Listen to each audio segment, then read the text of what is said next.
after the terrible flood that destroyed mankind, Noah and his family emerged from the ark and began to rebuild the world.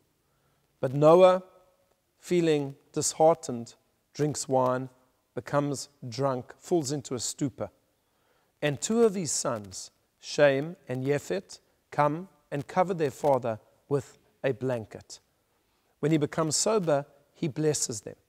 And to his son Japheth, he said as follows, Yaft Elokim leJapheth vayishkon ba'ohalei Shem. May God give beauty to Japheth, and may he dwell in the tents of Shem, his brother Shem. What is the meaning of that? And our sages explain as follows, that one of the descendants of Japheth was Greece. And Greece had the most beautiful culture, philosophy. They had the most beautiful buildings, unbelievable, made out of pure marble. And this was the beauty that he gave them, the beauty of music, the beauty of Greek drama and tragedy and theater that we are the recipients of today. But then he went a step further. He said, may God give beauty to Japheth, vayishkon ba'ohalei Shem, and may he dwell in the tents of Shem. Well, from Shem comes the Jewish people, the Semites. The tents of Shem is a reference to the shuls and the Beit HaMikdash. And he said that the beauty that he gives to Japheth, to the Greek people, that beauty should also live in the tents of Shem. What was he referring to? The beauty of the Greek language. And that the Greek language can also dwell in the tents of Shem. And the Talmud tells us something most remarkable, that one can write a Sefer Torah pretty much only in Hebrew, Lashon HaKodesh, the holy tongue. But there is one other language that you can write a Sefer Torah in, and that is ancient Greek. Maimonides tells us this is no longer applicable because the Greek language that is spoken today is not the ancient Greek language.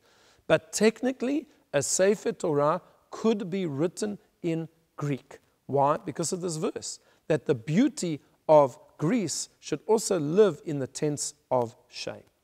And therefore we saw in the ancient world that there was always a very strong connection that existed between the sages of Israel and the wise men of Athens.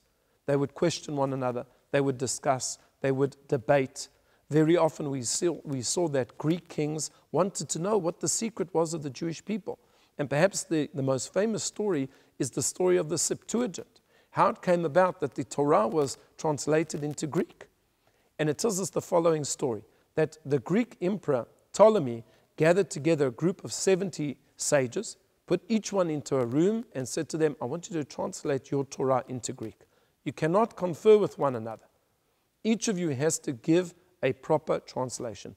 And miraculously, they all came out with the same translation, which became then known as the Septuagint. Because the Greeks wanted to understand the beauty and the wisdom and the significance of Judaism and what it meant. But I think there is a deeper message here to the blessing that Noah gives his son Japheth. And the idea that he's saying is that even physical beauty can dwell in the tents of Shem. Very often the world believes that holiness, sanctity, has got nothing to do with the physical world. You have to abstain from the physical world. You have to fast as much as possible. Perhaps you shouldn't marry. Perhaps you shouldn't have children. You shouldn't really get involved in any type of physical pleasures. Here the Torah is saying that's not true. You can have physical pleasures. On the contrary, Hashem says, I want you to enjoy the world, but do it properly. Take the beauty of Japheth, the physical beauty, and put it together with the tents of Shem, with the Torah. If you meld those two together, if you have the physical world together with the spiritual beauty of the Torah, you can have an incredible life. You don't have to reject the physical world. On the contrary, the Talmud tells us, Kol ma'asecha yu l'shem shemaim. All of your deeds, even if they are mundane activities like eating and drinking and sleeping and having a family, you can lift them up to holiness if you do it through the Torah. This was the blessing that Noah gave to his son Japheth, that he should have beauty, and that beauty should also live in the spiritual tents of his brother Shem. I wish you a Shabbat Shalom.